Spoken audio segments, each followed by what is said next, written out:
देखिए कितना रिपीट होता है आपका paper. Consider the following statements, तो 92, 97, फिर 2006, 2010, ठीक है। देखिए आप हायर से लोअर गए, बोलो हाँ या ना। तो यहां पर क्या हुआ, पोटेंशियल ड्रॉप। और आपके 11-12 के करिकुलम में, सिलेबस में, ठीक है ना, स्कूल सिलेबस में या नीट जेई में पोटेंशियल ड्रॉप को पॉजिटिव लिया जाता है। इवन क्लास 9 से आप VA माइनस VB लिख रहे हैं बराबर IR मतलब प्लस IR था, और वहां A हमेशा हायर पोटेंशियल पे होता था, B लोअर पे। तो बचपन से आप जो V बराबर IR लिख रहे हैं, वहां पर वो V जो होता है वो पोटेंशियल का ड्रॉप होता है। पोटेंशियल ड्रॉप क्या लिया जाता है आपके सिलेबस में, पॉजिटिव लिया जाता है। पोटेंशियल राइज जो होता है आपके सिलेबस में वो क्या होता है, नेगेटिव। तो sum of all the potential differences in a closed loop is equals to 0। This is Kirchhoff's second law, loop law. अच्छा ऐसा होता क्यों है ये भी बता देता हूं, लगे हाथ। एक कंजर्वेटिव फोर्स का एक क्लोज लूप में वर्क डन क्या होता है, 0। क्लोज लूप मैंने वहां क्लियरली बताया था। इनिशियल से वापस अगर उसी पॉइंट पे आप पहुंच जाए, initial is equals to final में क्या होता है, स्प्रिंग फोर्स, इलेक्ट्रोस्टैटिक फोर्स और ग्रेविटेशनल फोर्स, इन तीनों का वर्क डन कितना होता है, 0। तो इसीलिए क्लोज लूप में क्या होता है, इलेक्ट्रोस्टैटिक फोर्स का वर्क डन 0 होता है। इसीलिए sum of all the potential differences क्या आते हैं, 0 आते हैं। So this is a consequence of the conservativeness या conservative nature of electrostatic force, उसकी वजह से ऐसा होता है। ये हो चुका, ये हो गया 65, ये भी हो गया, बस ठीक है, हो गया।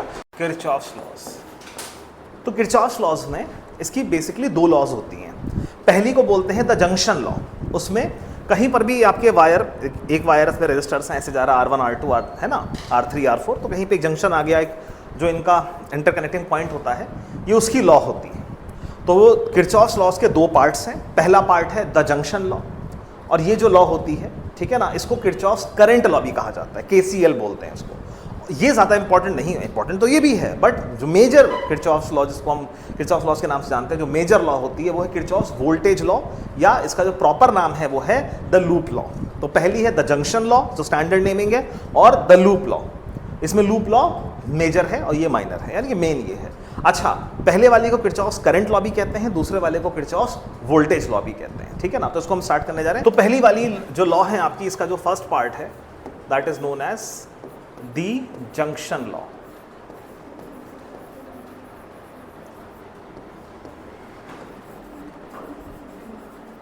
इसको जंक्शन लॉ को, इसका एक कॉमन नाम भी है, इसे किरचॉफ्स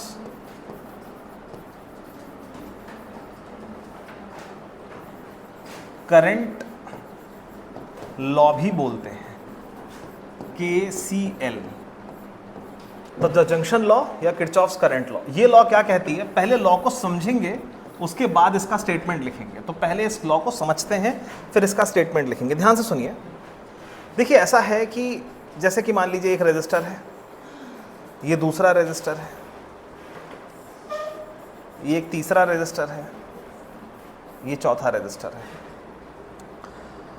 नाम दे दीजिए कुछ भी, नाम की भी जरूरत नहीं है। यहाँ से करंट, लेटेस्ट से यहाँ से जो करंट आ रहा है वो I1 आ रहा है, यहाँ से जो करंट आ रहा है वो I2 आ रहा है।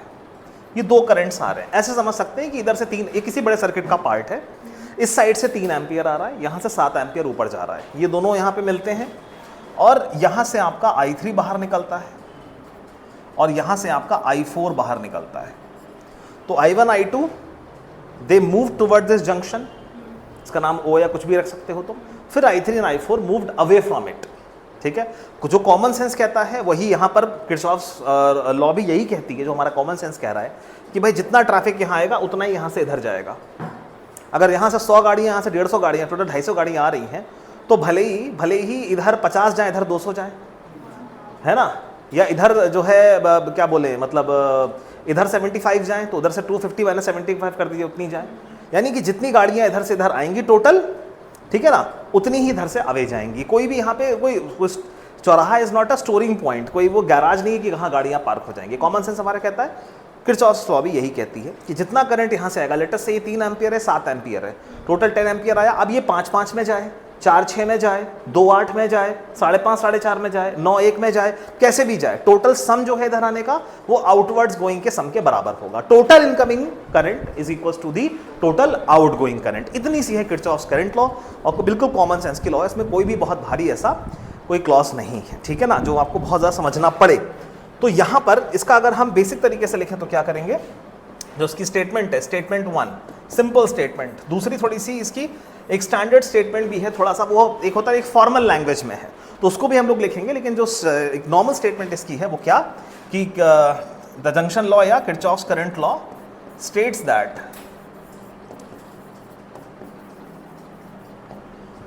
That the total incoming current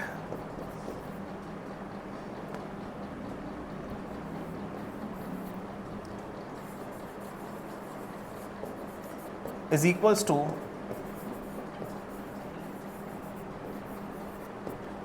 the total outgoing current about a junction in a circuit.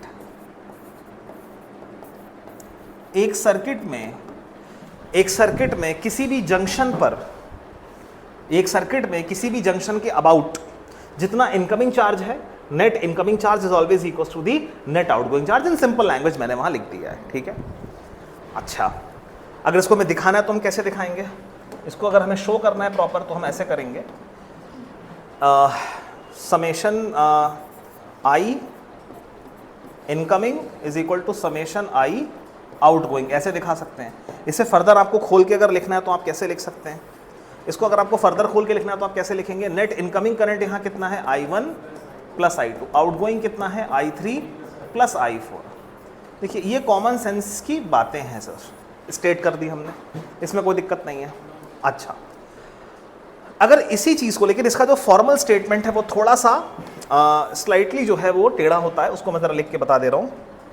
देखिए इसका जो फॉर्मल स्टेटमेंट है उसको भी देख लेते हैं। फॉर्मल स्टेटमेंट क्या है इसका? स्टेटमेंट 2, तो केसीएल का स्टेटमेंट 2 है द अलजेब्रिक सम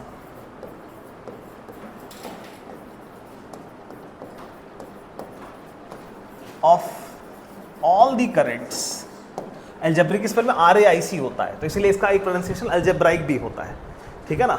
तो the algebraic sum of all the currents about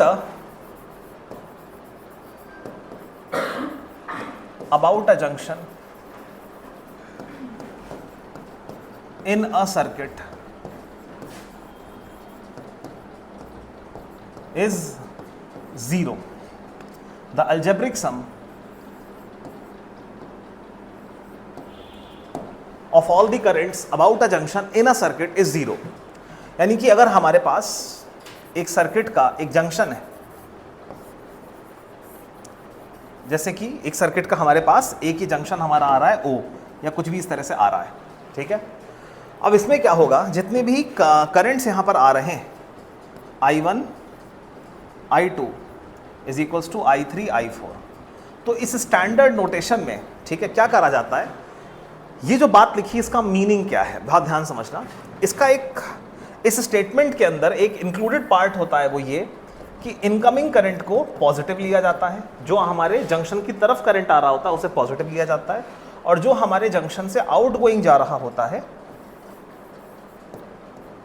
उसको नेगेटिव लिया जाता है। ये इसके एक तरह से इसका एक इंक्लूडेड पार्ट होता है इस स्टेटमेंट का। तो अगर हम इस रूल को लगाएं, इस जंक्शन का नाम दे दो जंक्शन ओ पर, या जंक्शन ए भी बोल सकते हो, इस जंक्शन ओ पर अगर हम इस रूल को लगाएं कि जितने भी करंट्स इस जंक्शन के अबाउट हैं I1 I2 I3 I4, इन सब का सम क्या होगा? 0। अगर हम लगाएं तो हमें क्या मिलेगा? देखो, तो इस रूल को अगर हम यहां पर लगाएं इस सर्किट में तो क्या मिलेगा? Summation of all the currents about the junction O is 0। अब अब हम जब लिखेंगे तो साइन का हमें ध्यान देना पड़ेगा। इनकमिंग करंट को हम क्या लिखेंगे? I1 को प्लस I1, I2 को प्लस I2, ठीक है ना। समेशन है तो एक प्लस और लगाएंगे। I3 को हम क्या लिखेंगे? माइनस I3, फिर minus I4, this whole thing is 0। यही इसमें लिखा है। अब देखो, ऑब्वियसली जो आउटगोइंग करंट है वो नेगेटिव है, तो उनको अगर हम उधर ले जाए तो what we will get? I1 plus I2 is equals to I3 plus I4, ये हमको मिलेगा। तो you can see that end result दोनों में सेम आ रहा है, I1 plus I2 is equal to I3 plus I4। तो ये क्या है, ये जनरल भाई समझने वाली बात है, और ये क्या है, ये थोड़ा सा फॉर्मल स्टेटमेंट है सेम चीज़ का। तो आप लोग को कुछ भी यहाँ नोट करना है या फिर PDF ही से काम चलेगा, PDF से चलेगा, तो इसलिए फटाफट हम इसकी द लूप लॉ पे आ जाते हैं, ठीक है। चलिए आइए, तो ये इंपॉर्टेंट है बट दूसरी वाली मेजर है, वो कहीं ज़्यादा इंपॉर्टेंट है। इसके बाद जो नेक्स्ट है हमारा इसी का, जो इसकी सेकेंड लॉ है, इसको क्या बोलते हैं, दी लूप लॉ। और लूप लॉ का एक और नाम है, कॉमन नाम है किरचॉफ्स वोल्टेज लॉ। इसको शॉर्ट में KVL भी कहते हैं। तो ये लॉ क्या है और कैसे काम करती है, आइए देखते हैं। तो इसमें क्या होता है, सबसे पहले एक हम बड़े सर्किट का एक छोटा सा पार्ट बना रहे हैं, मतलब एक छोटा सर्किट बना रहे हैं, ठीक है ना। तो मैं इसकी स्टेटमेंट्स वगैरह बाद में लिखवाऊंगा, पहले आपको समझना है इसको क्योंकि काफ़ी इंपॉर्टेंट है। तो जैसे कि मान लीजिए ये आपका रेजिस्टेंस R1 है, ये आपका रेजिस्टेंस R2 है। इधर जब आएंगे तो ये आपका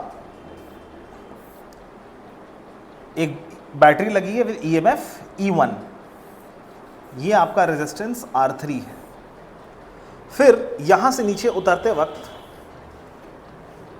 what you are having is एक बैटरी है यूं करके, और इसके नीचे एक रेजिस्टर है R4। सो R1 R2 R3 R4, battery E1 E2, ठीक है। अच्छा, नेमिंग हो गई है, नेमिंग कर दे रहे हैं ज़रा। इस पॉइंट को हम बोल दे रहे हैं पॉइंट A, इस पॉइंट को हम बोल दे रहे हैं पॉइंट B, इस पॉइंट को हम बोल दे रहे हैं पॉइंट C, इसको हम बोल दे रहे हैं D। कोई भी एक आपका रेजिस्टर हो या बैटरी, किन्हीं दो पॉइंट्स के बीच में लगता है। कायदा तो ये कहता है कि ये भी दो पॉइंट्स के बीच में है और ये भी दो पॉइंट्स के बीच में, तो इसलिए मैंने बीच में भी एक पॉइंट का नाम दे दिया है इसके लिए, CDE।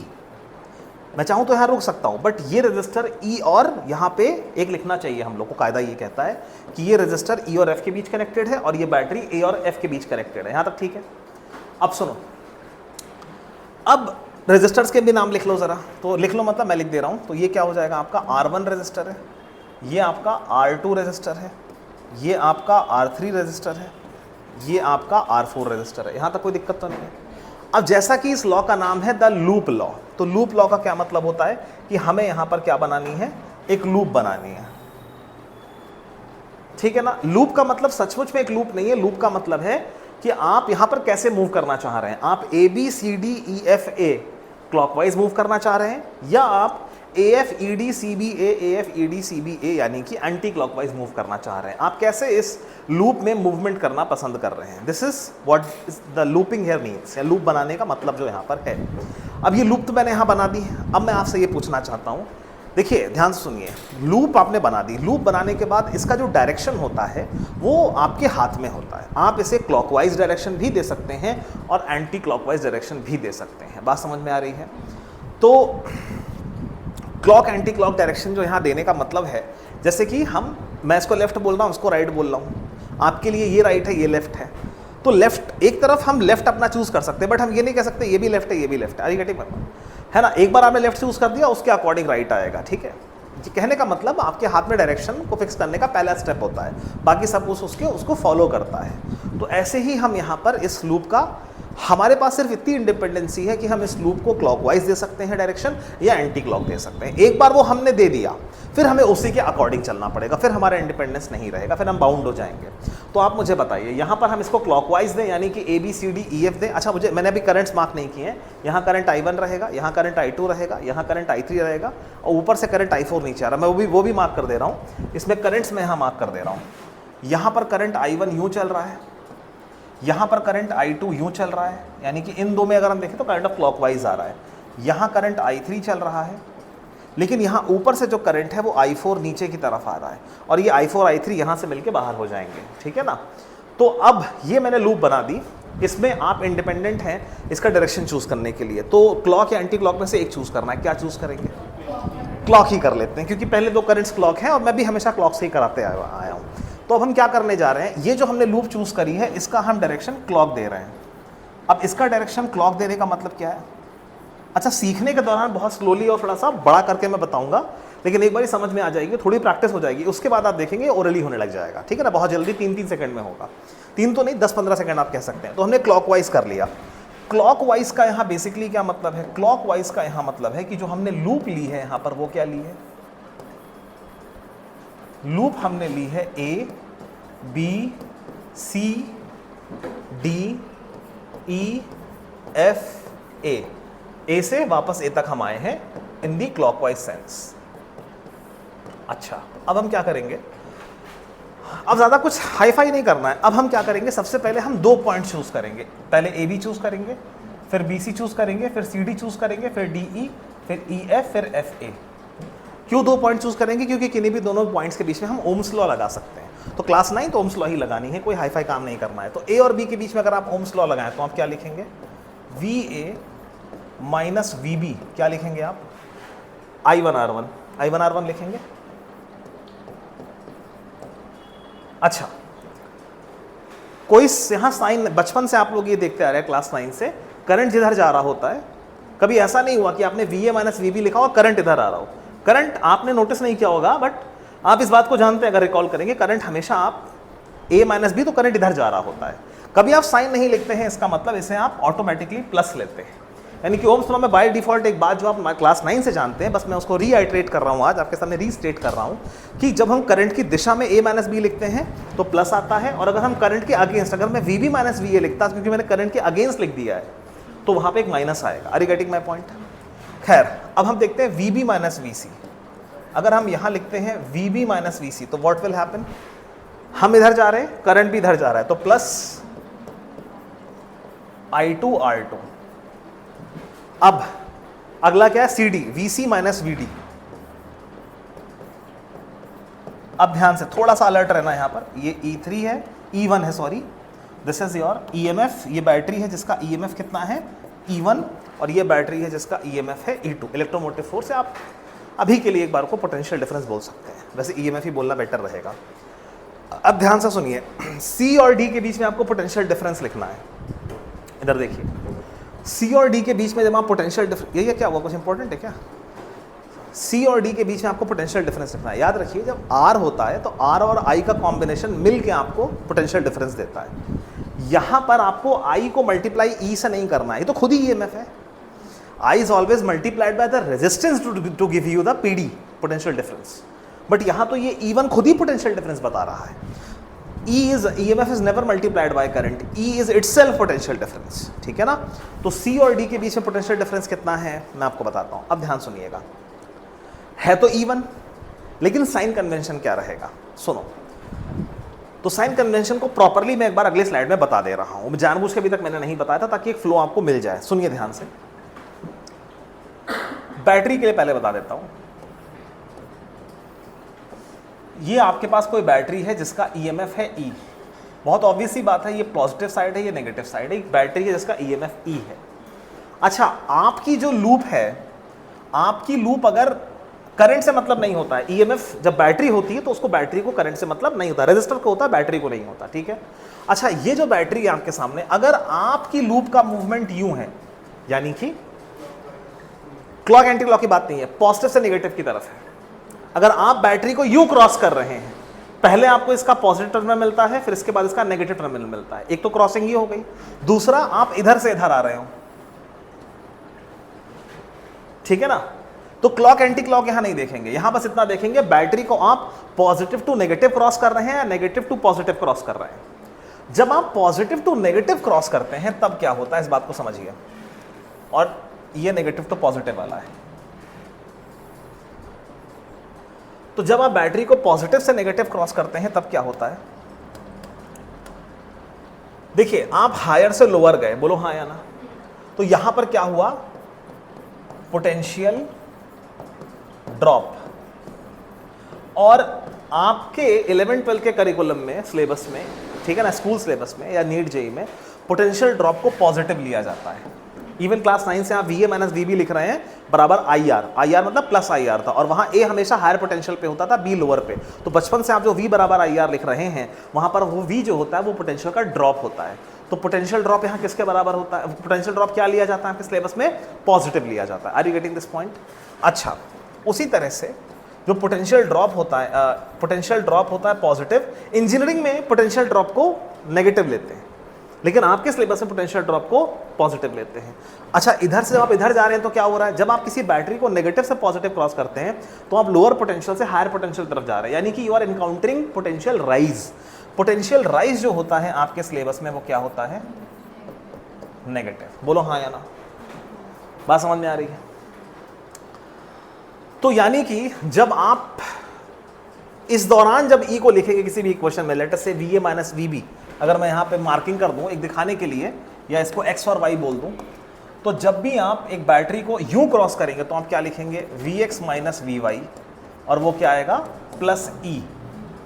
अभी मैं जानबूझ के इसको रब कर रहा हूँ, क्यों, मेरा फोकस है आपको खाली बैटरी का साइन दिखाने में। तो यहां पर जब भी आप ई को लिखेंगे इस केस में तो क्या लिखेंगे, प्लस ई, और इस केस में क्या लिखेंगे, माइनस ई। ये बात आपको समझ में आ रही है? ये तो बैटरी का केस हो गया। इसी तरह से ठीक है, इसी तरह से रेजिस्टर का भी केस लगे हाथ देख ही लीजिए। ये है आपका रेजिस्टर, और इसमें एक करंट जो है वो बिल्कुल नॉर्मली यूं जा रहा है, और ये आपका रेजिस्टर है आर। अब आप इस रेजिस्टर को यूं क्रॉस कर रहे हैं, ध्यान समझिए, आप इधर जा रहे हैं, ये लूप का डायरेक्शन है, और करंट भी इधर जा रहा है। इसको आसान भाषा में समझते हैं, इधर समझिए। अगर मान लीजिए आप किसी हिली रीजन में हैं और आपको नहीं पता कि जो स्लोप है वो नीचे की तरफ जा रहा है कि ऊपर की तरफ जा रहा है, ऐसा मान लेते हैं, बहुत हल्का सा बेंड है तो आप पकड़ नहीं पा रहे हैं, कभी भी वहाँ ऊपर हो जाता है, कभी भी नीचे हो जाता है। अब मान लीजिए आप एक हिली रीजन में चल रहे हैं, आप यूँ चल रहे हैं, आपको आइडिया नहीं लग रहा है, आसपास मान लेते हैं क्या बोला जाए, मतलब काफ़ी पेड़ हैं, आपको नहीं समझ में आ रहा है कि ऊपर जा रहा है कि नीचे।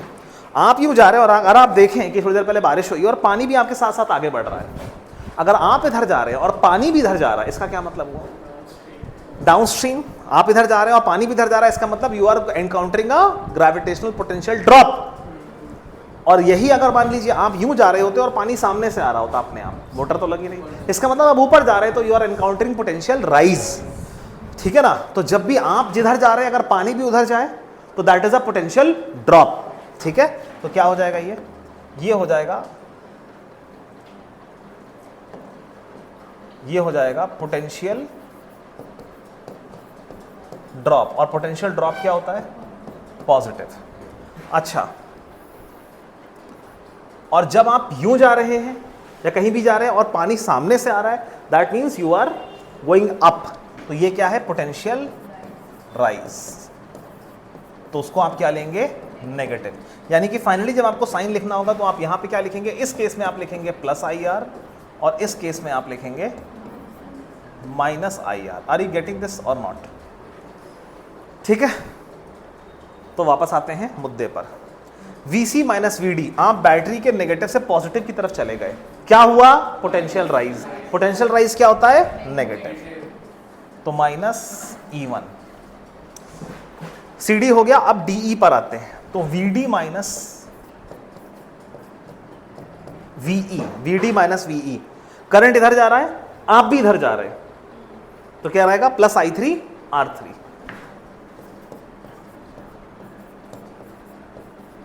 बोलो हाँ या ना? अब E तक हो गया, अब EF, तो VE minus VF, Ohm's law लगाइए। अब आप ऊपर जा रहे हैं लेकिन पानी माने करंट नीचे आ रहा है, तो क्या होगा, पोटेंशियल राइज और नेगेटिव हो जाएगा, तो माइनस I4, सीधा समझ आ रहा है कि नहीं आ रहा है, माइनस I4 R4। यहां तक क्लियर है?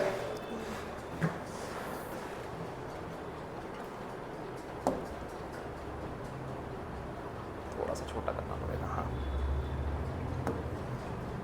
लास्ट। अब F के बाद A, तो VF माइनस VA क्या हो जाएगा यहाँ पे, VF माइनस VA। आप इधर जा रहे हैं, आप पॉजिटिव से नेगेटिव जा रहे हैं बैटरी के, वो बैटरी के पॉजिटिव से नेगेटिव जाने का मतलब है पोटेंशियल ड्रॉप। पोटेंशियल ड्रॉप आपके में क्या लिया जाता है, पॉजिटिव।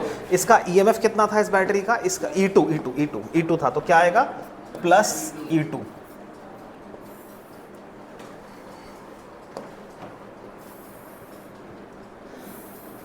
बोलो इतनी बात समझ में आ रही है?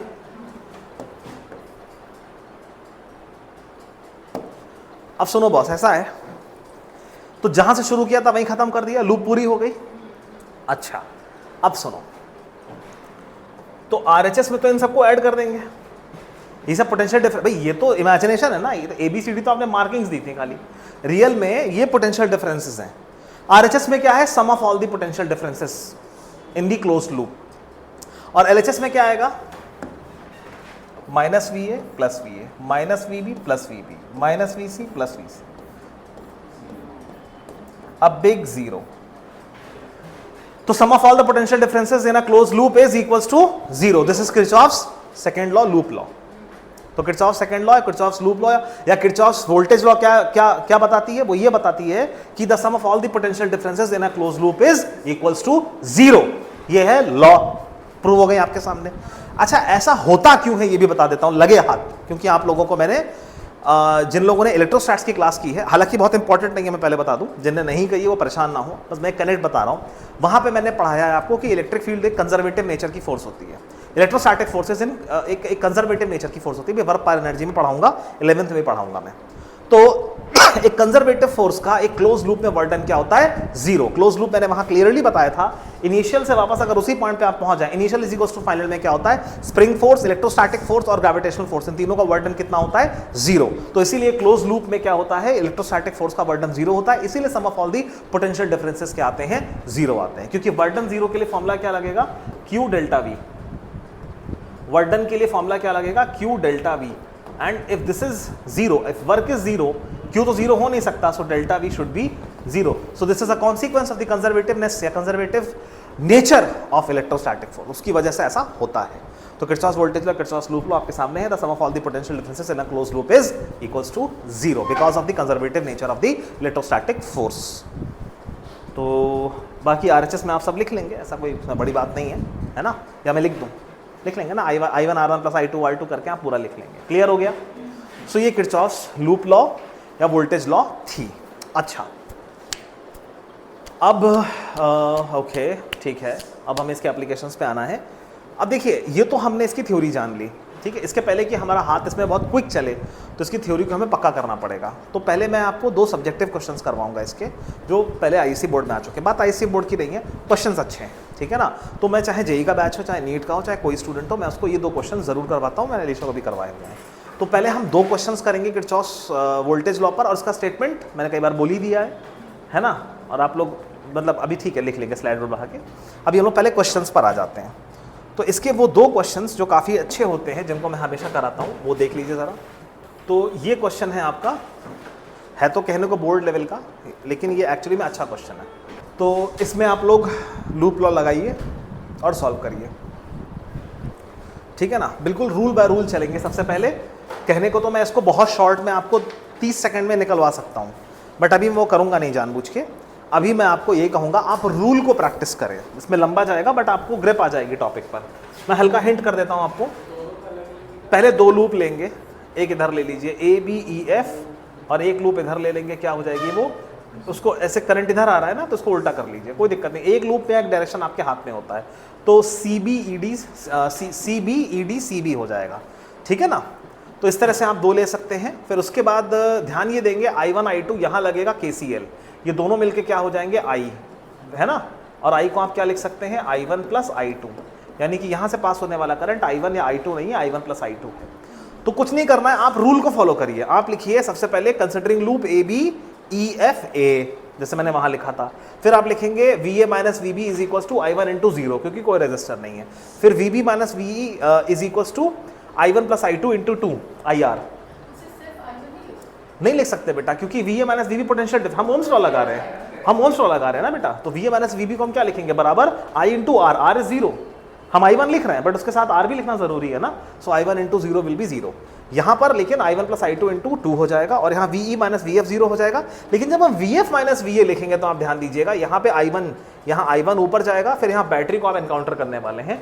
तो एक बार लिखिए, आप लोग 5 मिनट लीजिए, दोनों लूप्स की इक्वेशन लिखिए, फिर मैं लिख के दिखाऊंगा।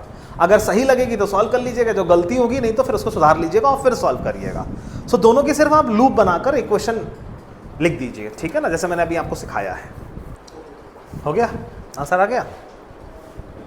हाँ, मतलब इक्वेशन लिख लें, मुझे लगा शायद।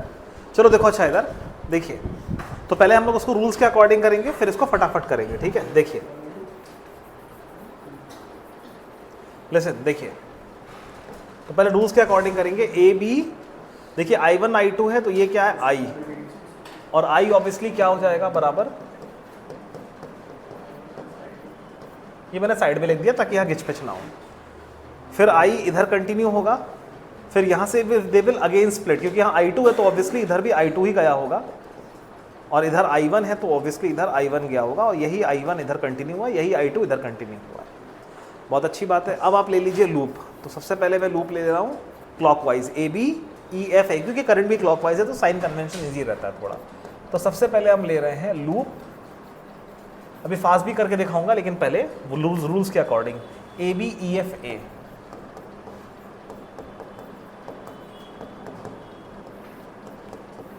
तो वो क्या हो जाएगा, सबसे पहले लिखेंगे V A minus V B. यहां पर क्या लिखेंगे I1 into 0 because there is no resistor. फिर हम लिखेंगे वी बी, क्योंकि ए बी के बाद किसका नंबर आएगा बीई का, तो वी बी माइनस वीई क्या लिखेंगे यहां पर I R3। I कितना है I1 प्लस I2, R3 कितना है 2।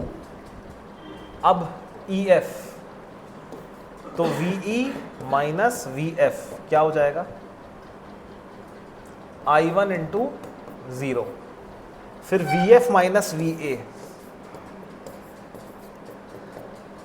इसके बाद FA, तो VF माइनस VA, I1 ऊपर जा रहा है तो प्लस I1 R1, यानी कि प्लस I1 और R1 तो 1 ही है, तो मैं आपके समझने के लिए यहाँ 1 लिख दे रहा हूँ ताकि आपको ये ना लगे कि मैंने खाली I1 लिखा था। फिर माइनस E1, अगला क्या हो जाएगा VA, सॉरी हाँ इसी में लिखना है, उसी में लिखना है। तो क्या हो जाएगा ये, हम ऊपर जा रहे हैं, करंट भी ऊपर जा रहा है, ठीक है। सो प्लस I1 इंटू 1, फिर ऊपर जा रहे हैं तो माइनस E1 यानी कि माइनस 2 वोल्ट। अब हमें इस सबको जोड़ देना है। If we add all this, but obviously minus VA plus VA minus VB plus VB, ये सब कैंसिल आउट होकर क्या हो गया 0। RHS क्या हो जाएगा, ये तो 0 हो गया, इसको हटाइए। 2I1, ये भी 0 हो गया, इसको भी हटाइए। 2I1 प्लस 2I2, ये माइनस 2I1 लिखा है। सो 2I1, अच्छा हाँ सॉरी 2I1 डायरेक्टली जोड़ दीजिए, यहाँ क्या आएगा 1I1, तो 2I1 RHS में है और 1I1 है, तो कितना आ जाएगा 3I1। बोलो हाँ या ना। सुनो, उसके बाद हाँ, उसके बाद 2I2 और माइनस 2, बोलो हाँ या ना। फिर माइनस 2 को उधर ले जाएंगे तो पहली इक्वेशन हमको जो मिलेगी वो क्या मिलेगी 3I1 plus 2I2 is equals to 2। ये क्या मिल गई आपको, पहली इक्वेशन मिल गई। बोलो हाँ या ना। पहली इक्वेशन ये सब क्या आ रही है, वेरी गुड, बहुत अच्छे। इसी तरह से सेम टू सेम हमें अब दूसरी इक्वेशन निकालनी है, ठीक है। तो सीधा समझ में आ रहा है कि नहीं आ रहा है। तो दूसरी इक्वेशन के लिए क्या करा जाए भाई, जगह कम पड़ रही थोड़ा सा, तो यही निकाल लेते हैं। तो ये हमारा क्लॉकवाइज, इसमें हम क्या करेंगे एंटी क्लॉकवाइज लूप लेंगे। तो यहाँ पे हम कौन सा लूप लेने जा रहे हैं, बी या सी बी ले लो, loop C B E D C, ये लूप ले रहे हैं, ठीक है। तो सबसे पहले क्या लिखेंगे V C minus V B, ये 0 आएगा कि नहीं आएगा, कुछ नहीं है यहाँ पे। वैसे भी ले सकते हैं लेकिन करंट जिधर है हम भी उधर ही होना चाह रहे हैं ताकि साइन कन्वेंशन पॉजिटिव ही रहे, और कुछ नहीं, वैसे भी ले सकते हैं। फिर VB minus VE, luckily VB minus V हमारे पास ऑलरेडी लिखा हुआ है, कितना है वो 2I1 प्लस 2I2। बोलो हाँ या ना, सही है, समझ में आ रहा है। फिर VE माइनस VD लिखने की जरूरत ही नहीं है, 0 आ जाएगा। फिर VD, सीधे मैं VD माइनस VC लिख रहा हूं।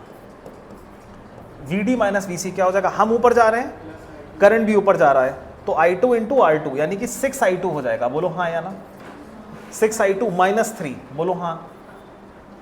तो अब क्या करेंगे, इसको जब हम जोड़ेंगे तो what it will like eventually come, तो इधर तो सब 0 हो जाना है। RHS में क्या लिखा है 2I1 plus 2I2 plus 6I2, 2I1 plus 8I2 is equal to 3, directly दिख रहा है, देखो फास्ट तो तुरंत होने लग गया। तो दूसरी इक्वेशन क्या आ रही है 2i1 प्लस 8i2। दूसरी इक्वेशन क्या आ रही है, 2i1 प्लस 8i2 माइनस 3 को उधर ले जाएंगे तो 3। ये हमारी सेकेंड इक्वेशन है। ये फर्स्ट इक्वेशन, ये सेकेंड इक्वेशन, कोई दिक्कत तो नहीं इसमें। अब हम क्या करेंगे, यहां से अब हमें इन दोनों इक्वेशंस को क्लास 7 साइमल्टेनियस लीनियर के रूल से सॉल्व करना है और हमें आंसर मिल जाएगा। तो दोनों को साइमल्टेनियसली मैं आपको सॉल्व करके दिखा दे रहा हूं। तो पहली इक्वेशन क्या है, 3i1 plus 2i2, 3i1 plus 2i2 is equals to 2। ये क्या है, 2i1 plus 8i2, 2i1 plus 8i2 is equals to 3। अब कुछ ना करो, इसको इंटू 4 कर दो, तो यहाँ क्या आ जाएगा, 8i2 आ जाएगा, और इसको माइनस कर दो तो प्लस का हो जाएगा माइनस माइनस माइनस। बोलो हाँ या ना। तो इक्वेशन 1 इंटू 4 माइनस इक्वेशन 2, तो ये 4 3 ज़ा 12, ये क्या हो जाएगा 12i1 माइनस 2i1, 10i1। बोलो हाँ या ना। ये तो कैंसिल आउट हो जाएगा। फिर 4 2 ज़ा 8 माइनस 4 2 ज़ा 8 माइनस 3 कितना आ जाएगा, 5 आ जाएगा। ठीक है। और हाँ, एक सेकेंड रुको, ये इधर तो 0 आ गया, और 4 2 ज़ा 8 माइनस 3, 5 इधर आएगा। वो तो RHS का था ना गेम पूरा। तो I1 कितना आ रहा है, 5/10, 0.5 एम्पियर। ये आपका पहला आंसर है। क्या ये मैच कर रहा है, I1 बराबर 0.5? हाँ कर रहा है। फिर I2 कैसे निकालेंगे, तो किसी भी एक क्वेश्चन में I1 रख दो, तो इसमें रख दो 2 into 0.5 plus 8i2 is equals to 3। तो ये क्या हो गया, 1, 3 माइनस 1 2, तो 8i2 इज इक्वल्स टू 3, और ये 1 लिखा हुआ है, तो 3 माइनस 1 2, तो ये i2 कितना हो जाएगा यहाँ से 1/4 विच इज 0.25 एम्पियर। बोलो बात समझ में आ रही है कि नहीं आ रही। I1 I2 दोनों आ गए। तो मैंने आपको रूल प्रैक्टिस करवाया है। अब रियल में जब आपकी प्रैक्टिस हो जाएगी तो आप इसको कैसे सॉल्व करेंगे। आपको लगता है कि इतना लिस्ट लिखनी पड़ेगी, नहीं, आप सीधे यहाँ पर ये गोला बनाएंगे। गोला बनाने के बाद आप यहाँ 0 यहाँ लिखेंगे, और मन में 2i1 प्लस 2i2 हटाओ, इसको क्या आ जाएगा यहाँ पर 1i1, तो 2i1 plus 2i2 plus i1, 3i1 plus 2i2, ये -2 है तो जाएगा +2 हो जाएगा। तो ओरल बनाएंगे इक्वेशंस, क्या 2i1 plus 1i1 3i1 plus 2i2 बराबर 2, वही इक्वेशन आई। उसी तरह यहाँ पर भी गोला बनाएंगे, तुरंत यहाँ 0 उसको भूल जाइए, 2i1 प्लस 2i2 इधर आ जाइए, 6i2, तो 2i1 plus 2i2 plus 6i2, तो 2i1 प्लस 8i2 माइनस 3 इधर जाकर +3, तो 2i1 प्लस 8i2 बराबर 3। कहानी खत्म। ये इतना फास्ट होने लग जाएगा, बट अभी तो रूल प्रैक्टिस करवा रहा था सिर्फ। ठीक है, क्लियर हो गया। तो अगर ये क्लियर हो गया तो अगला करिए, ये वाला करिए, रूल के अकॉर्डिंग करिए, चाहे धीरे कर लीजिए, कोई दिक्कत की बात नहीं है। रूल के अकॉर्डिंग या फास्ट, जैसा आपको सही लगे। चलो मैं बता दे रहा हूं, देखो इधर शॉर्ट में कर ले, क्योंकि यहां कुछ नहीं है, यहां कुछ नहीं है, तो बेमतलब में क्यों हम लोग लंबा चौड़ा लिखें। लूप यूं ले रहे हैं, ठीक है। सुनो मेरी बात, तो VB माइनस VA क्या हो जाएगा, देखो E1 तुम्हें दिया हुआ है 17 और R1 तुम्हें दिया हुआ है 2। मैं फटाफट कर रहा हूँ, पहली क्वेश्चन डायरेक्ट लिख रहा हूँ, -E1 यानी कि -17 प्लस I1 कितना है, I1 R1 यानी कि +2, ठीक है। और I1 क्योंकि ड्रॉप हो रहा है पोटेंशियल, इधर आओ, इसमें हम करंट के साथ जा रहे हैं, तो प्लस I3 नहीं प्लस, अब ये क्या है ध्यान से, I1 प्लस I2 है, यहाँ दोनों मिल गए हैं, ठीक है ना। तो R3 कितना दिया हुआ है तुम्हें 5, तो 5I1 प्लस I2,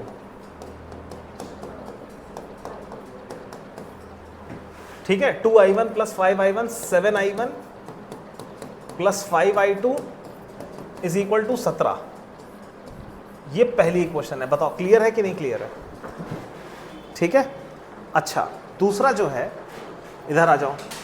अब इसमें क्या हो रहा है, इसमें आपका ये करंट यूं चल रहा है, ठीक है।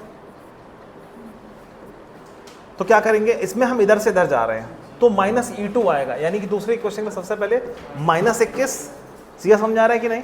फिर करंट के साथ चल रहे हो तो प्लस R2I2, R2 कितना है 3, तो 3I2। यहां से नीचे आओ, करंट के साथ हो तो 2 ने 5, R3 कितना है 5, तो 5i1 plus 5i2 is equal to 0। तो इसको सॉल्व करोगे तो 5i1 plus 8i2 is equal to 21। बोलो हाँ या ना। ये आपकी दूसरी इक्वेशन हो गई और ये आपकी पहली इक्वेशन हो गई। ठीक है, बात समझ में आ रही है? अब सुनो, हाँ अब क्या करोगे, हाँ बस तुम क्लास 7th में पढ़ चुके हो, आइदर तुम i1 हटा के i2 निकाल लो। क्या निकालना, जैसे मान लो तुम्हें i2 को एलिमिनेट करना है तो इसको 8 से मल्टीप्लाई करो, उसको 5 से मल्टीप्लाई करो। मैं करके दिखा दे रहा हूँ। तो इक्वेशन 1 को तुम क्या करोगे, अगर इक्वेशन 1 को अगर तुम मल्टीप्लाई करते हो किससे, 8 से, इक्वेशन 1 को अगर 8 से मल्टीप्लाई करते हो तो क्या हो जाएगा, इक्वेशन 1 मैं लिख दे रहा हूँ, इक्वेशन 1 इंटू 8, इक्वेशन 1 इंटू 8, और उसमें से हमें क्या माइनस करना है, इक्वेशन 2 इंटू 5। तो क्या आ जाएगा, 8 7 जा 56 i1, 8 7 जा 56 i1, 8 5 जा 40 i2,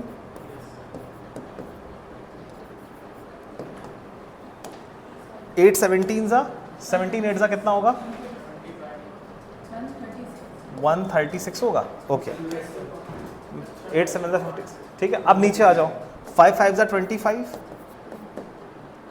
i1, ये तो 40 ही आना है,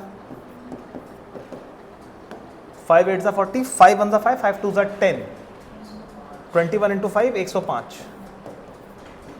क्या लिखा है वहाँ, 5 1 जा 5, 5 2 जा 10। ठीक है, 105 माइनस कर दो तो ये प्लस का हो जाएगा माइनस, ये प्लस का हो जाएगा माइनस, ये प्लस का हो जाएगा माइनस, तो ये क्या आ जाएगा तुम्हारा, ये कैंसिल आउट हो गया। क्या बचा, 56 minus 25, this will give you I think 31 i1। 31 ही आएगा, क्या आएगा, 5 में से 2 गया 3, और ये कितना आएगा, 31 आएगा।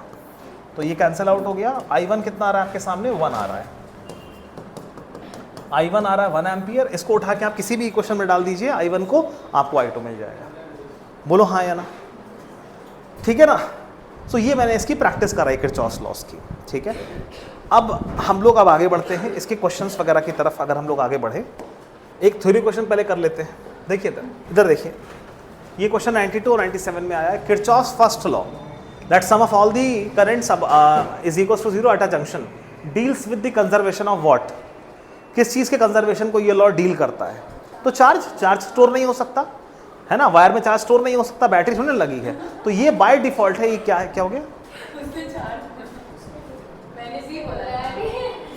सुनो सुनो सुनो सुनो, चलो जो भी है।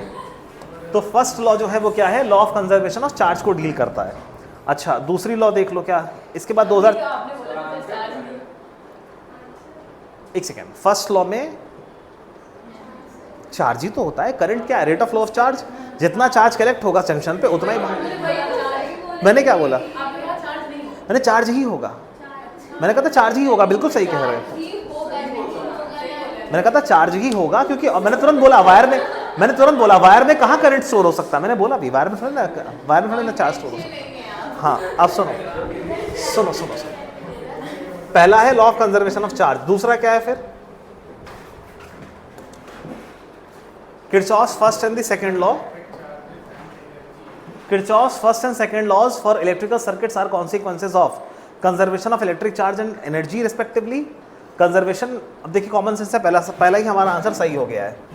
पहला बताता है law of conservation of charge, या करंट कुछ नहीं होता और rate of flow of charge ही होता है। ठीक है, दूसरा जो है रेट ऑफ फ्लो, देखिए दूसरा जो है उसमें क्या हो, जिसमें वोल्टेज आपका जीरो आता है, पोटेंशियल डिफरेंस अक्रॉस दी होता नहीं है, the sum of all the potential differences in a close loop कितना आता है, जीरो आता है। क्यों आता है, उसका रीजन मैंने आपको बताया, क्योंकि electrostatic force conservative in nature होती है, तो एक क्लोज लूप में वर्क डन उसके द्वारा कितना आता है, जीरो आता है। आर यू गेटिंग दिस, ठीक है ना। तो क्या बोलते हैं वहाँ पर वर्क डन क्योंकि जीरो, यानी कि जूल जीरो आ रहा है, यानी कि टोटल यानी कि एनर्जी जूल्स कंजर्व हो रहे हैं आपके, बात समझ में आ रही है। तो यानी कि जो फर्स्ट लॉ है वो law of conservation of charge है, और दूसरा क्या है, एनर्जी है, तो इसलिए फर्स्ट ऑप्शन हमारा सही आंसर है। अच्छा, कंजर्वेशन ऑफ इलेक्ट्रिक चार्ज, दोनों तो चार्ज पे नहीं है, पहले चार्ज दूसरा एनर्जी पे है। कंजर्वेशन ऑफ एनर्जी, ये उल्टा लिख दिया, ये नहीं होगा, ये नहीं होगा। कंजर्वेशन ऑफ एनर्जी दूसरा कंजर्वेशन ऑफ एनर्जी है, पहला कंजर्वेशन ऑफ चार्ज है। बोलो हाँ या ना, बात समझ में आ रही है। तो हाँ, तो चार्ज एंड एनर्जी, इस तरह से थ्योरी क्वेश्चंस आपके एक आध आए हुए हैं। अच्छा, अब इसके बाद यहाँ तक तो हम लोग ने किरचॉफ्स लॉ को पढ़ा। अब हमारे पास काम आया है, इसमें मैंने एक दो डायरेक्टली क्वेश्चन आपको करा दिए कि डायरेक्ट किरचॉफ्स लॉ से कैसे क्वेश्चन आते हैं। एक और डायरेक्ट आया हुआ है, ये थ्योरी नहीं है, इसमें आपको इक्वेशंस लिखनी है। तो ये 2009 का क्वेश्चन है, आपका नीट का ही है, और इसमें क्या लिखा है, सीधा circuit shown in the figure which of the following equations is a correct equations, इनमें से कौन सा इक्वेशन आपका करेक्ट इक्वेशन है। तो आपको यहाँ लूप बनानी है, ठीक है ना, और पहले की इक्वेशन लिखनी है, फिर इसकी इक्वेशन लिखनी है, फिर चाहे तो ऐसे भी कर सकते हैं, इसको हटा सकते हैं, इसकी इक्वेशन लिख सकते हैं चाहे तो, ठीक है ना। तो अगर हम ध्यान से देखें तो इक्वेशंस अगर हम लोग लिखेंगे, देखिए I1 प्लस I2 आ रहा है, I1 प्लस I2, हाँ I1 प्लस I2 आने का मतलब है, अगर हम यहाँ पर देखें तो E1 इसमें आ रहा है, देखिए ध्यान से देखिए, इस वाले में आ रहा है E1 और I1 प्लस I2, यानी कि इन्होंने ऊपर वाली लूप ली है। अच्छा, और यहाँ पर क्या आ रहा है, E2 और I1 प्लस I2, यानी कि इन्होंने पहला, और ये देखिए ये तार होते हैं, इसको हम इधर किनारे करके यहाँ भी लूप बना सकते हैं, इस बात को समझिएगा। लूप ये बन सकती है, ये बन सकती है, इसको मेंटली आप ऐसे निकाल दीजिए उठाकर 3D में, तो ये एक लूप बन जाएगी फिर। Are you getting my point. तो इसमें से हमें क्या करना है, इक्वेशन 1 लाइक होता नहीं है, पहले की लूप, पहला लूप में पहले लूप की इक्वेशन बनाइए, दूसरे लूप की इक्वेशन बनाइए, फिर इस तार को ऊपर उठाकर तीसरे लूप की इक्वेशन, तीनों लूप की इक्वेशन बनाइए, देखिए किससे मैच कर रही है, बना के देखिए। इक्वेशन मेकिंग तो आपको आता ही है। अब मैंने चेक तो नहीं किया इसका आंसर, वो बुक में है, बुक शायद घर पे छूट गई मेरे, करिए वो पता चल जाएगा सॉल्व करके कौन सा सही कौन सा, बाकी भी तो है। हाँ गुड गुड, तुम्हारा हो गया, ठीक है, बाकी लोग करिए फटाफट, एक क्वेश्चन निकाल के देखिए।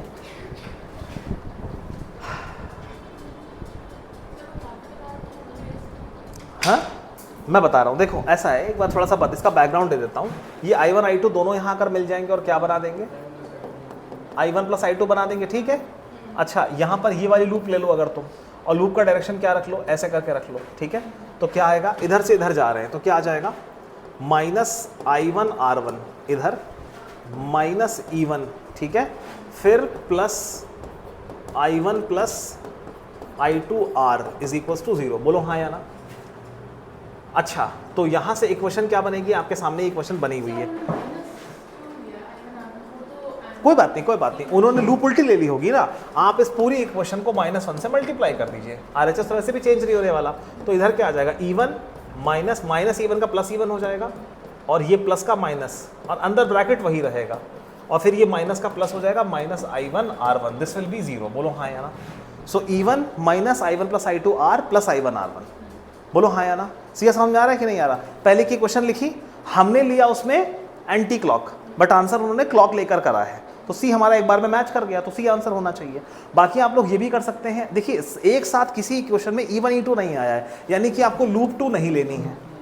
अगर लेना ही है तो आपको फिर इसको हटा दीजिए, ये बड़ी लूप लेनी पड़ेगी। अगर आप बड़ी लूप लेंगे तो क्या आएगा, उसकी इक्वेशन आएगी minus E2 plus I2 R2 plus I1 plus R bracket I1 plus I2 करके देख लीजिए, अगर E2 से मैच करता तो, हालांकि C मैच कर गया तो C आंसर होना चाहिए, सिंपल सी बात। इक्वेशन मेकिंग है, यही ने कर लिया, कबरान ने कर लिया, आपने कर लिया, शन ने आपने किया, समझ आ गया, समझ आ गया ना।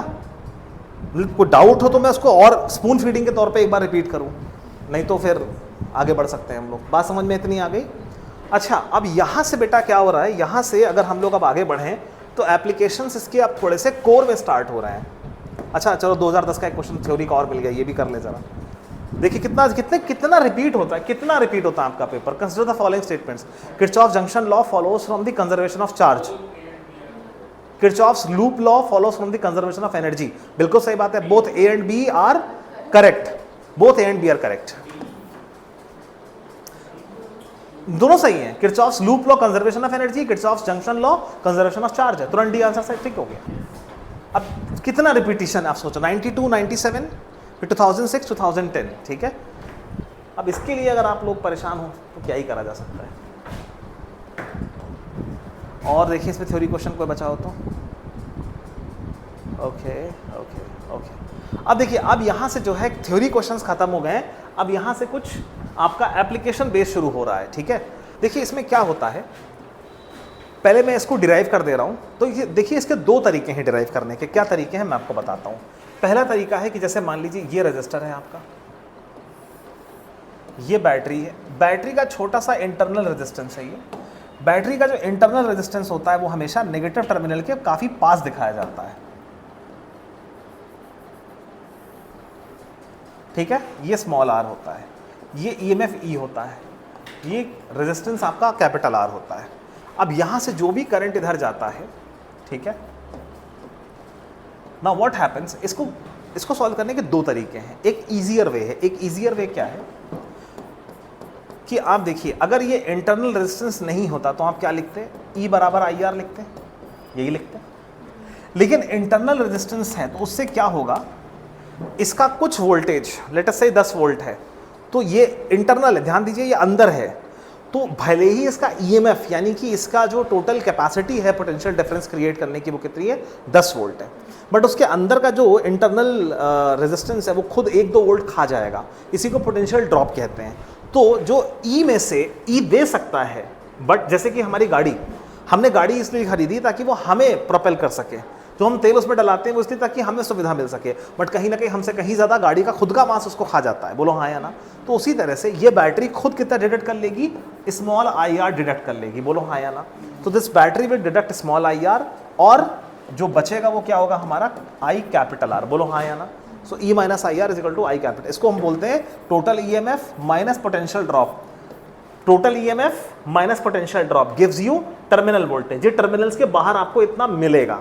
Now this is equals to I R, this is V capital V terminal voltage.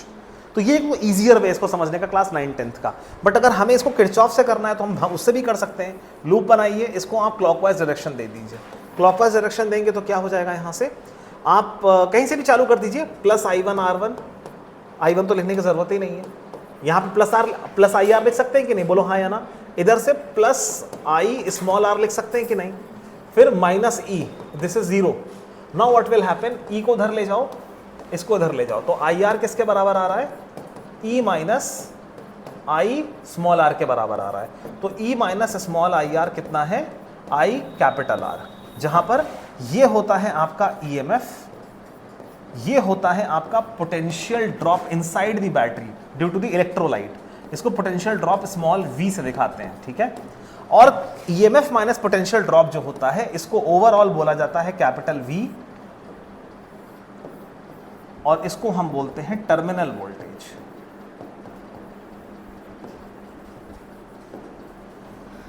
Are you getting this और नॉट, क्लियर है इतना। तो ये चाहे आप इजियर वे समझ लें, चाहे किरचॉफ से भी इसको हम निकाल सकते हैं। एक बार निकाल लिया तो अब यहां वापस आ जाइए। अब कह रहा है, ये 2024 का क्वेश्चन है, कह रहा है terminal voltage of the battery, इसका ईएमएफ कितना है, ई। अब आप सब समझ रहे हैं, internal resistance small R is connected to an external resistance capital R as shown in the figure. तो क्या कह रहा है, the terminal voltage capital V मांग रहा है, बोलो हाँ या ना। अभी हमने पढ़ा कैपिटल V क्या होता है, ईएमएफ माइनस आई आर, कोई दिक्कत तो नहीं है, अभी हमने इसको पढ़ा। तो टर्मिनल वोल्टेज क्या हो जाएगा, ई कितना है 10 वोल्ट, माइनस आई कितना है, आई निकालना पड़ेगा। आई यहाँ पर कोई भी क्लास 10 का बच्चा निकाल सकता है। टोटल ईएमएफ कितना है यहाँ पर 10, टोटल रेजिस्टेंस कितना है 4 + 1 5, ये 2 हो गया। तो 10 - 2 × 1, 10 - 2 8 वोल्ट, 8 वोल्ट आपका आंसर है। बोलो बात समझ में आ रही है कि नहीं। यहाँ पर थोड़ा सा बस ये है कि total EMF upon total resistance करना पड़ गया, उससे हमें आई मिल गया, हमने यहाँ डाल दिया, टर्मिनल वोल्टेज हमें मिल गया। क्लियर है। नीट 2024 अभी तुम कुछ नहीं कह सकते क्योंकि उन्होंने tan 45 डिग्री भी पूछ लिया है जेई में, जेई मेंस में, ठीक है ना। चलो अगला, द इंटरनल रेजिस्टेंस देखिए कितना आ रहा है, internal resistance of a 2.5 volt cell, यानी कि ईएमएफ है which gives a current of, ये आपका आई है, थ्रू अ रेजिस्टेंस, ये आपका कैपिटल आर है। अब वो क्या कह रहा है, हाँ स्मॉल आर पूछ रहा है, आर हमारा कितना हो जाएगा 10 ओम, ये हमारा सेल है, ये इसका इंटरनल रेजिस्टेंस है। So this is your E which is 2.1 volt, this is small R जो हमें फाइंड करना है।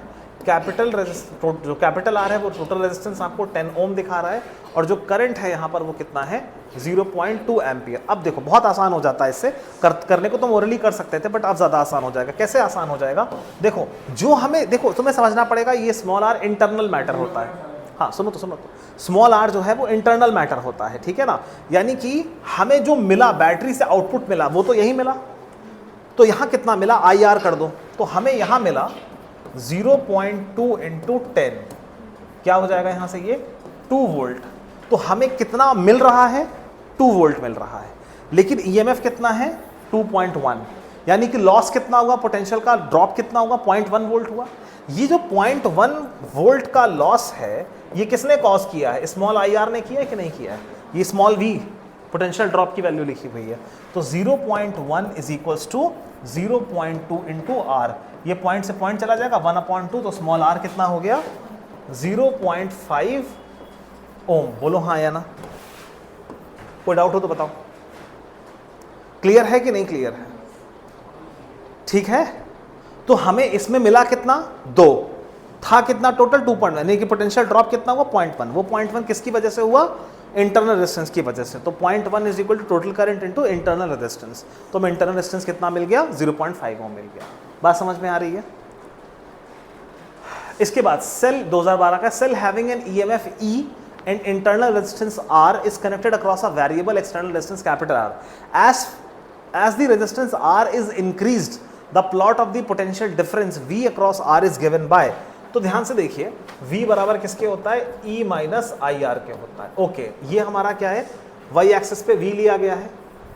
अच्छा, तो Y is equal to E हमारा क्या हो गया, Y इंटरसेप्ट हो गया C plus m x, R पर क्या है X है, y is equal to c plus m x आ रहा है। अच्छा, तो जो उसका ईएमएफ है वो यहाँ पर क्या बिहेव कर रहा है, y इंटरसेप्ट, यानी कि y पे जो ऑलरेडी वैल्यू होती है, तो y इंटरसेप्ट यहाँ पर e है, यानी कि 0 तो नहीं होना है, तो d तो पहले ही गलत हो गया है ना। तो जो y इंटरसेप्ट है वो ऑलरेडी e है, तीनों में e मिल रहा है। ओके, अच्छा, जो एक सबसे क्लियरेस्ट बात यहाँ से पता चल रही है वो क्या पता चल रही है कि ये इक्वेशन ऑफ अ लाइन है। इक्वेशन ऑफ अ लाइन है तो ये दोनों तो वैसे भी कैंसिल हो जाते हैं, तो ये तो क्वेश्चन देखो बिना सॉल्व करे ही सॉल्व हो गया।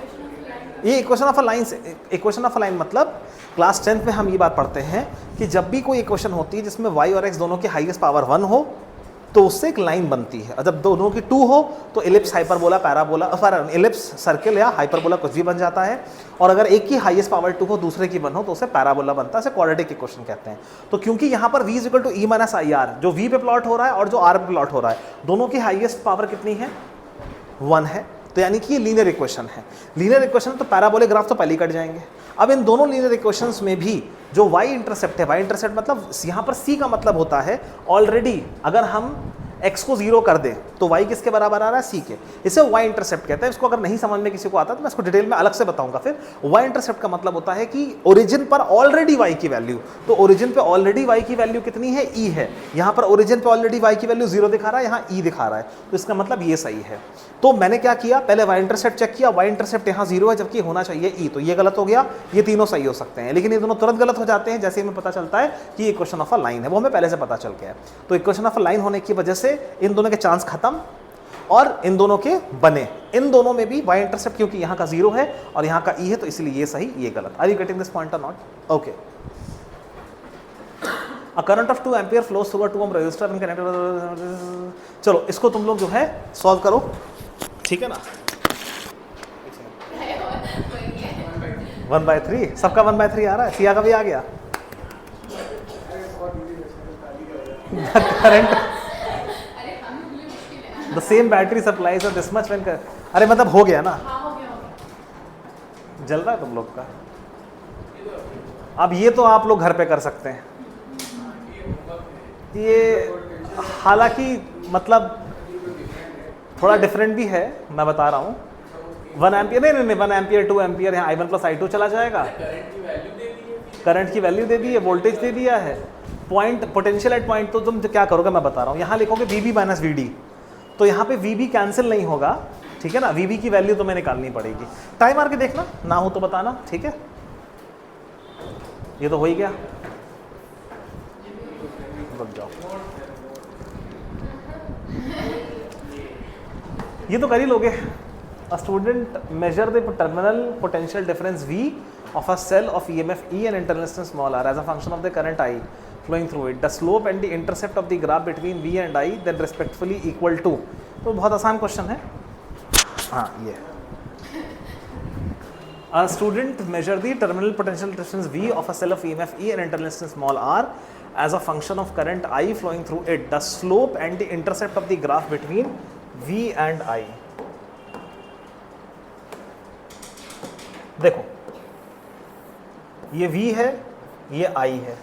V बराबर क्या होता है? E minus I are. किसके बीच में ग्राफ है? V और I के बीच में ग्राफ है. तो सुनो, इसे ज़रा कैपिटल I लिख दूं ताकि तुम लोगों को समझने में आसानी हो. V is equal to E minus I R. यहाँ तक ठीक है? अब सुनो, तो क्या है इसमें, V और I के बीच ग्राफ है ना, तो ये हो जाएगा आपका Y, ये हो जाएगा C प्लस M और X I, तो MX ऐसे लिख दो. तो यहां पर ये y है, ये x है, तो यहां पर y इंटरसेप्ट कौन है? c होता है y इंटरसेप्ट, तो वो है e. सुनो, और जो स्लोप है वो क्या होगा? वो माइनस r होगा. सुनो, स्लोप की वैल्यू है माइनस r और y इंटरसेप्ट की वैल्यू है e, तो e एंड माइनस r. हाँ, इवन ये स्मॉल r था, इवन ये स्मॉल r था, मैंने गलती से कैपिटल r लिख दिया, ये स्मॉल r था. अच्छा, वो मिसप्रिंट होगा इसमें. तो E, तो आप क्लियरली देख सकते हैं y इंटरसेप्ट है E और स्लोप है माइनस r, तो E एंड माइनस r. तो इस बुक में कुछ मिसप्रिंट्स हैं, जिस अभी नया पब्लिशर देके गया था, तो उसमें थोड़ा साफ, मतलब फॉन्ट टोन अच्छा था, तो मैं उससे. अच्छा हाँ, ये भी सुनो ना, उसने क्या कहा है? Slope and intercept. तो स्लोप कितना है? स्लोप है हमारा माइनस r और y इंटरसेप्ट है हमारा, यानी कि ऑर्डर के हिसाब से देखें तो a सही है, a सही है, d गलत हो जाएगा. फिर बात समझ में आ रही है? यहाँ तक ठीक है? पोटेंशियोमीटर, अभी पोटेंशियोमीटर हम लोग कर लें पहले, ठीक है? ये हो चुका, ये करते हैं, थोड़ा आराम से करते हैं. पहले आप लोग इतना पक्का कर लीजिए. ये हो गया 65, ये भी हो गया, बस ठीक है, हो गया. वो एक वो वाला बचा है, वो क्वेश्चन थोड़ा सा अच्छा है, उसको हम लोग आराम से बाद में करते हैं. पहले आप लोग इतना पक्का कर लीजिए, फिर हम नेक्स्ट लेवल पे मूव करेंगे, ठीक है? तो आज के लिए हम लोग अभी इतना